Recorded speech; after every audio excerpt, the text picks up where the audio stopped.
그래서 여러분들의 세포 시작을 해서 이 똑같은 세포로 분열되니까 똑같은 염색체죠. 다 똑같죠. 이제 클론이나 클론.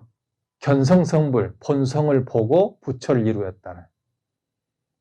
지금 다 이런 것들 지금 본성을 보려고 이야기를 하는 것들입니다. 유전자 기계에서 이렇게 부등호를 하면 여기에 뭐가 있을까요? 세상, 우주. 그거 갖다가 도킨스는 뭐라고 표현을 하냐면은 이 이야기를 하는 것은 견성성불한다는 것은 자신의 본성을 속이지 않아야 돼요.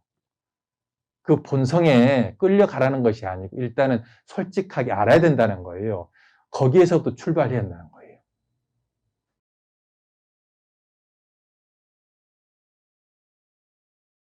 나는 누구인가?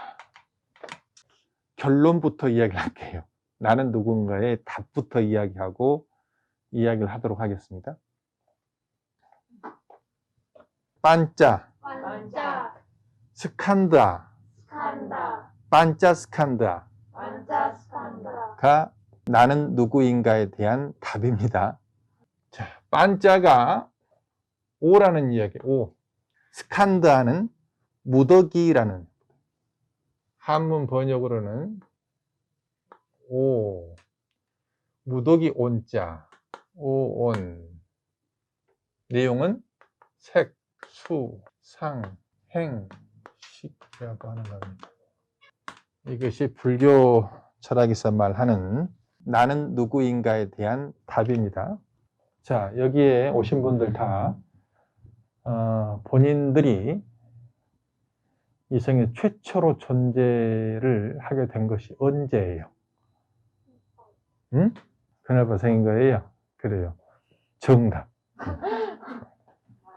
정자, 그리고 난자, 23개의 염색체를 가지고 있다. 그리고 난자도 23개의 염색체를 가지고 있습니다. 그러므로 46개가 못 되기 때문에 생명체라고 하기에는 좀 그렇죠. 예. 둘이 만납니다. 만나서 이제 46개 염세가 될 때 그것을 우리는 뭐라고 부르죠? 인간의 세포라고 부르죠. 세포. 자, 세포라 하고 또 그것을 수정란이라고 하죠. 수정란. 이것은 46개의 인간의 염색체를 가지고 있다. 이때부터 여러분들이 인생이 시작된 거야. 맞겠어요? 그래서 생명의 시작. 이 세포가 증식이 되죠. 37개 조라고 하는 분도 있고 60개 조 혹은 어떤 분들은 100개 조라고도 해요. 조. 그래서 60개 조로 합시다. 중도로. 60조개로 분열하고 증식한다. 여러분에 일단 60조개의 세포들이 있다. 그래서 여러분들의 세포 시작을 해서 이 똑같은 세포로 분열되니까 똑같은 염색체죠. 다 똑같죠. 클론이나 클론. 이 세포를 보면 세포 중간에가 뭐가 있죠? 세포 핵이 있죠. 세포 핵 안에는 가장 중요한 것이 염색체가 46개의 염색체가 있다. 근데 46개 염색체가 23개가 짝을 이루는 거예요. 그래서 23쌍의 46개의 염색체가 있는 거예요. 23쌍 짝들이 있어요. 그래서 짝을 만들려고 23개씩 있는 거예요. 자, 염색체는 어떻게 생겼어요? 하나의 염색체는 이렇게 생겼어요. 어떤 거냐면은 DNA의 그런 실 같은 것들의 탈이에요. 엄청난 탈이에요.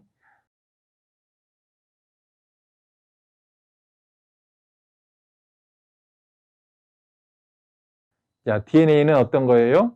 이중 나선형 구조죠. DNA에서 우리들의 몸과 마음에 구성하는 정보를 담고 있는 부분을 뭐라고 하죠? 유전자라고 하죠. 영어로는 gene, 한자로는 남길 유자, 전할 전자, 씨앗 자자입니다. 그래서 뭔가를 갖다가 내가 다른 개체를 만들 수 있는, 남길 수 있는, 남겨서 전할 수 있는 그 씨앗이에요, 씨앗. 유전자라는 거예요. 그래서 우리 모든 몸과 마음의 모든 것들의 정보를 담고 있는. 자, 이제 그 세포들이 같은 형태와 같은 기능을 가진 세포로 군집이 되었었을 때 그것을 뭐라고 할까요? 조직이라고, 조직. 그 조직이 어떠한 역할과 기능을 하게 되었을 때 기관이라, 기관. 기관이라고 하는데 다른 이름으로 우리가 장기라, 장기. 뭐가 있어요? 심장, 간, 폐, 신장, 방광 그런 것들이죠. 그 기관들이 이제 같은 목적으로 된 연결고리가 되어서 인체에서 작용을 할 때는 그것을 뭐라고 할까요? 기관계라고 합니다. 기관계. 첫 번째, 순환계. 자, 순환계는 뭐죠? 60조 개의 세포들이 한순간도 산소가 공급이 안 되는지, 한순간도 영양소, 한순간도 물이 공급이 안 되면 썩어버리죠? 모든 세포들이. 그럼 썩어서 없어져 버려요. 그 모든 세포들에게, 그 하나의 수정란이 분열돼. 모든 세포들에게 공급해야 돼. 그렇게 순환시켜야 돼. 피를 공급해야죠? 그것이 순환계다, 순환계. 뭘 중심으로? 심장이 펌프질하죠? 순환계라고 한다. 두 번째, 호흡계. 폐장을 중심으로, 폐. 그 다음에 소화계. 위장. 위장으로 음식이 넘어가서 반죽을 하죠. 그 다음에 어디로 가요? 소장 가죠. 소장 가가지고 뭘 해요? 영양소를 추출하죠. 해가지고 어디로 보내요? 간으로 보내, 간. 그래서 찌꺼기를 대장하고 간으로 보내는데, 간으로 보내서 간에서 포도당을 만들죠. 그래서 세포들이 음식물을 못 먹어요. 음식물을 포도당이라는 통조림으로 만들어야지 세포들이 먹습니다. 그죠? 그래서 음식물을 먹고 위장에서 반죽을 해서 소장 내려가, 소정에서 쑥 빨아들여서 간으로 가서, 간이 포도당 만드는 공장입니다. 포도당 만들어서 이제 택시를 태워서 보내죠. 그 택시를 뭐라 그래요? 인슐린. 이라는 택시를 타고 60조 개의 세포로 택배 배달을 합니다. 포도당을 싣고. 그래서 그 인슐린이 부족할 때, 포도당이 피 속에 인슐린이 없이 방황할 때 그것을 당뇨병이라고 하죠. 그렇죠? 그렇게 소화계 중요한 위장, 소장, 간 그런 거예요. 소화를 시켜서 포도당 만들어서 모든 세포를 먹여 살리는 거죠. 자, 그 다음에 비뇨계. 이거는 배설하는 거죠. 배설하는 신장, 방광 뭐 그런 계통들 배설하는, 잘 먹고 잘 배설해야죠. 자, 그 다음에 유전자를 소멸치 아니하고 유전자를 전달하려고 하는 본능, 생식계. 생식계라는 것이 유전자를 소멸시키지 않으려는 본능이죠. 골격계, 뼈. 골격계 해서 뼈의 세계. 뼈의 세계 버티고 있는. 7번 또 뭐가 있을까요? 근계, 근력, 근육의 세계. 다음에 8번이 이제 감각계. 감각이라는 것은 어떤 거예요?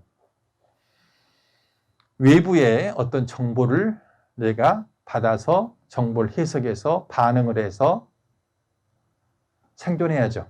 그래서 감각계.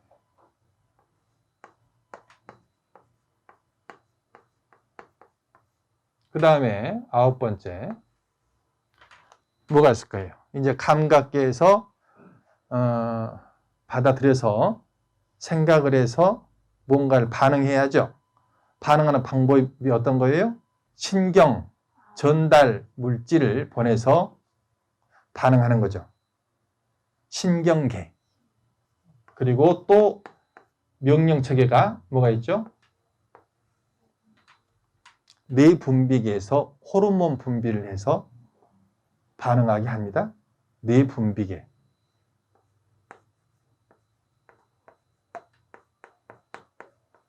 이게 보통 의사 선생님들이 이렇게 10개로 분류를 시키더라고요. 이러이러한 것들. 이러이러한 것들을 종합적으로 조건들을 조건생되어서 되어지는 것들을 뭐라고 한다? 리처드 도킨스는 이것을 표현을 해서 유전자 기계라고 한다. 유전자를 통해서 이렇게 쭉 와서 어떠한 기계다는 거죠. 그래서 토끼, 사람, 말, 돼지 다 유전자가 살아가기 위해서 하나의 기계를 만들었다는 거죠. 그래서 섭취를 해서 살아가려고. 기계의 종류라는 거예요. 그래서 유전자 기계라는 말을 쓰죠. 리처드 도킨스는. 이러한 것들을 집이라고 한다라 뭐 석가래 기둥 막 해가지고 다 합해서 그걸 집이라고 하잖아요. 그런 것들. 이러한 개들의 작용성들을 갖다가 통칭해서 우리는 인간 혹은 말, 돼지, 소 혹은 지렁이, 벌레 그러는데 그걸 갖다가 유전자의 기계라고 도킨스는 그렇게 표현을 합니다. 그래서 이것을 우리는 하나의 생명체, 개체라고 이야기를 하죠. 개체라고. 하나의 개체다. 이걸 갖다 보통 우리는 존재라고 하죠. 이걸 존재라고 하죠. 그런데 이 내용은 저런 거죠. 내용은 저런 것이다. 그래서 이것은 60조 개의 세포의 군집이죠. 유전자 기계에서 이렇게 부동호를 하면 여기에 뭐가 있을까요? 마지막으로. 나? 세상, 우주. 그 갖다가 도킨스는 뭐라고 표현을 하냐면은 확장된 표현형이라고 표현을 합니다. 방이 있으면 어떤 사람이 이사를 가서 그 방을 쓰면 인테리어가 달라지죠. 자기 몸의 외부의 것들도 어떤 사람은 어떻게 꾸며갖고 산다고요. 그죠? 사람마다 그 사람이 가는 곳마다 사귀는 친구의 숫자, 돈의 양, 혹은 권력의 양, 혹은 인테리어의 어떤 것들이 항상 다르죠. 그것을 나의 확장된 표현형이라고 합니다. 심리학에서는 투사, 나의 어떤 내부적인 그러한 요소들을 밖으로 투사시켜서 그렇다라고 보는 것. 이런 말 있죠? 개 눈에는 개가 보이고 모 눈에는 뭐가 보인다고요. 그렇게 보인 대로 취급을 해. 그것을 도킨스는 심리학에서 투사라고 하는 것을 도킨스는 책을 보니까 확장된 표현력이라는 표현을 또 썼더라고요. 훌륭해. 훌륭한 것 같아요. 심리학에서는 투사라는 용어가 비슷하죠. 확장된 표현형 투사. 그래서 이것은 자아의 외부 확장을 이야기한다. 60쪽의 그 세포 군집을 우리는 보통 뭐라고 해요? 뭐라고 하죠? 육체라고 하죠. 육체. 맞습니까? 유전자 기계를 우리들은 보통 용어로 육체, 육신이라고 하잖아요. 육체라고 합니다. 이것을 불교에서는 루빠라고 단어를 써요. 루빠. 그리고 한문에서는 이걸 번역을 해서 뜻으로 번역해서 색으로 번역을 합니다. 색지시오 공시할 때 색 있죠? 색이라고. 자, 육체가 있다면 육체만 있어요? 육체만 있으면 움직일 수 없죠. 육체가 움직인다는 것은 어떤 의지가 있어야지, 의지가. 그리고 성향이 있어야죠. 그래서 육체만 있고 성향이 없으면 그냥 살 덩어리죠. 에? 그래서 육체가 있고 움직이는데 육체 아닌 요소들이 있죠. 그 요소를 우리 뭐라고 하죠? 멘탈, 정신. 육체와 정신이라고 합니다. 이 정신을 불교에서는 나마라고 해요. 나마라고 합니다. 그리고 한자로는 명이라고 해요. 그래서 이것을 명색이라고 해요. 명색. 나마 루빠라고 합니다. 불교는 이 나마 루빠로 분류시켜 놓고 공부를 하는 철학입니다. 그래서 그 나마 루빠를 완성시키는 과정을 수행이라고 합니다. 그렇다면 이 육체가, 세상은 이 사람 육체가 있다. 육체와 뭐하고 구성되어 있어요? 자, 제가 있죠. 만민이라는 승려입니다. 만민이라는 승려가 있다는 것은 세상을 둘로 분류시킨다면 만민이라는 승려와 그것 아닌 것으로 우주를 분류시켜요. 이것은 분필과 분필과 아닌 것으로 우주를 분류시키기 때문에 분필을 우리 인지를 하는 겁니다. 그렇죠? 그런 것처럼 육체와 육체가 아닌 것이 뭐라 그래요? 자연 환경이죠. 그래서 육체가 몸 담고 있는 환경으로 이루어져 있죠. 자, 그럼 정신은 나의 정신적인 면들이 아닌 게 뭘까요? 내 정신, 마음대로 할 수 있는 이 내부적인 것 말고의 다른 모든 것들. 그것은 문화라고 이야기합니다. 한국 문화에서 산 사람의 성격과 미국 문화에서 산 사람의 성격이 다르죠. 한국 언어를 쓴 사람의 성격과 프랑스 언어를 쓴 사람의 성격이 다르죠. 어떤 역사를 가지고 있냐에 따라서 또 다르죠. 그러한 것들이 문화라고 하는 거예요. 그게 성격 형성에 굉장히 중요한 것들. 이러한 육체는 또 이 자연 환경에서 나올 수밖에 없어요. 지구라는 자연 환경과 맞춰서 우리가 존재하죠. 맞죠? 그러한 문화 환경 속에서 우리가 멘탈이 한국인이라고 존재를 하죠. 이것이 문화 환경이다. 이 네 가지를 합해서 뭐라고 할까요? 나의 구성 요소라고 합니다. 이것 네 가지 말고의 나의 구성 요소가 있을까요? 응? 있을까요? 없겠죠? 나다라고 하는 것은 저 네 가지 구성 요소로 네 가지 구성 범주로 밖에 설명을 할 수 없다.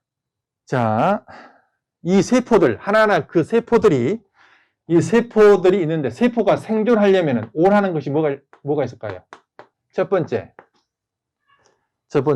물이 없이는 이 세포 하나가 살아갈 수 없다. 육식족의 세포라는 것은 하나의 세포를 살리기 위해서 분열한 거예요. 그래서 하나의 세포의 본능을 알면 우리의 본성을 아는 거예요. 물이 없이는 우리는 살 수 없다. 그래서 우리 본성은 물을 필요로 할 것이다. 물이 없으면 물을 구할 것이다. 그렇죠? 목마르면 물을 구하지 않는 생명체는 존재하지 않는다. 물. 또 두 번째, 산소를 필요로 한 생명체, 지구에 있는 생명체들은 산소가 없이 몇 분도 버티지 못하고 죽는다. 그것이 또 본성이다. 본성은 마음이 근본이에요. 우리가 원하는 성질의 마음이 본성입니다. 본성. 견성성불, 본성을 보고 부처를 이루었다는. 지금 다 이런 것들 지금 본성을 보려고 이야기를 하는 것들입니다. 자, 세 번째. 물, 산소 말고 영양소. 영양소면 어떤 것이 있어요? 크게. 응? 탄수화물, 단백질, 지방, 무기질, 비타민. 그런 것들이죠. 그런 영양소들이 없이는 우리 몸 지탱할 수가 없다. 그것들이 없으면 결핍된다. 결핍되면 병이 된다. 그럼 골고루 섭취가 돼야지 건강한 사람이 된다는 겁니다. 물, 산소, 영양소. 그리고 또 하나의 본능이 있어요. 죽으면 끝이잖아. 100년도 못 사는 인생. 끝이잖아. 근데 죽지 않는 방법이 뭐가 있어요? 내 유전자를 보존하는 방법. 자식을 낳아야지. 자식을 복제하는 거예요. 자식 복제. 자식 복제자들 많죠? 저는 복제를 못했네. 이것은 생식이라는 거죠. 그래서 이것은 유전자 보존을 위해서, 유전자 보존을 위해서 생식을 한다. 자, 봅시다. 물과 산소, 영양소를 갖다가 풍부하게 얻어야겠다라고 하는 욕망이 뭘까요? 뭔가 내가 생존에 필요한 뭔가 갖다 내가 소유해야겠다. 채물력이죠. 재물 축적하는 까닭은 산소와 물과 영양소를 온화하게 공급하려고 하는 거예요. 돈이 많은데 산소 이걸 갖다가 이제 공급하지 않는 사람 없죠? 돈 많이 벌어서 온화하게 공급하려고 돈 버는 거죠? 재물력이다, 재물력.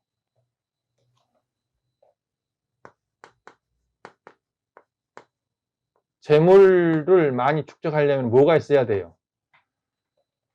내가 다른 이들과 경쟁해서 이겨야죠.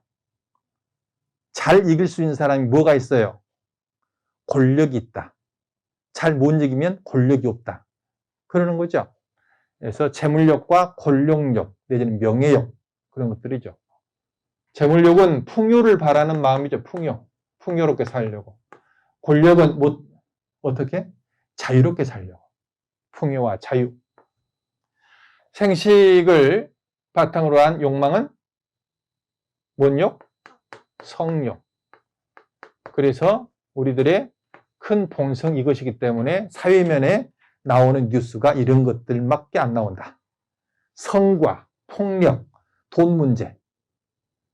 뉴스의 주역거리고 정치의 주요 쟁점들이죠.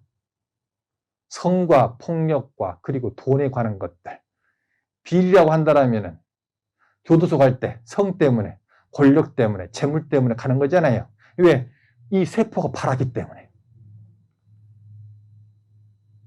이것이 본성이라고. 이러한 것들이 바로 인간의 주요 본성이다. 성욕과 명예욕과 권력 그리고 재물욕 그런 것들이 여러분들이 마음을 먹거나 먹지 않거나 본성으로 올라와 있는 욕망들이다. 그것을 아무리 고상한 척 해봤자 아무리 해봤자 그러한 욕망들이 있다라는 거예요. 있는 걸 있다고 하고 없는 걸 없다고 하는 게 진리죠. 아무리 고상해봤자 그러한 존재로 존재하고 있다. 방종해서도 안 되겠지만 욕망을 너무 남용해서도 안 되겠지만 솔직해야 된다. 본성을 보려면 수용을 하려면 성불을 하려면 솔직해야 된다. 이러한 본성에 솔직해야 된다.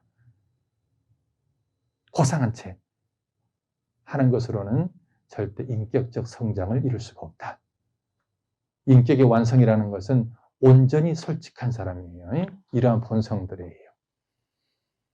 조건만 된다라면 우리는 언제니 누구를 죽여서 냄비에 끓여서 식인도 할 수 있는 존재들이다. 왜? 본성이 이렇기 때문에. 어떤 조건이 된다라면. 만약 탄광에서 고립되어 있었을 때 그때는 수근수근 된답니다. 제일 약한 사람 잡아먹자고. 서울린도 마찬가지고. 서울린도 그런 상황이 되면 그럴 수도 있다는 거예요. 이 이야기를 하는 것은 견성성불한다는 것은 자신의 본성을 속이지 않아야 돼요. 그 본성에 끌려가라는 것이 아니고 일단은 솔직하게 알아야 된다는 거예요. 거기에서부터 출발해야 한다는 거예요. 이렇게 솔직하게 우리가 성분을 보자고 제가 쭉 쓴 겁니다. 그래서 물과 산소, 현소 이러한 것들 때문에 이런 욕망들이 생긴다. 그리고 이런 기관계를 갖다가 종합돼서 우리는 하나의 객체라고 살고 있다. 그걸 갖다가 우리 육체라고 하고 육체의 이면에 정신이 있다. 그런데 육체라고 할 때는 육체와 육체 아닌 것, 정신과 정신 아닌 것이 있다. 우리는 항상 그 아닌 것을 보지 못한다. 한반 100명에서 1등이 있으면 나머지 99명이 있기 때문에 1등이다. 육체가 있다면 육체 아닌 모든 우주가 있기 때문에 그 사람이라고 한다. 정신도 마찬가지고. 그래서 이렇게 네 가지가 온전히 맞물려 있는 존재다. 그래서 불교에서 일중일체, 한 티끌이 우주를 감싸 안고 있다는 이야기를 한다. 진실이다. 무엇이 있다는 것은 그 아닌 것이 없이는 그것이 있을 수가 없다. 그렇기 때문에 이것이 여러분 각자의 존재의 요소다라는 겁니다. 5분 쉬었다가 이제 이것의 구성을 볼 겁니다. 구성.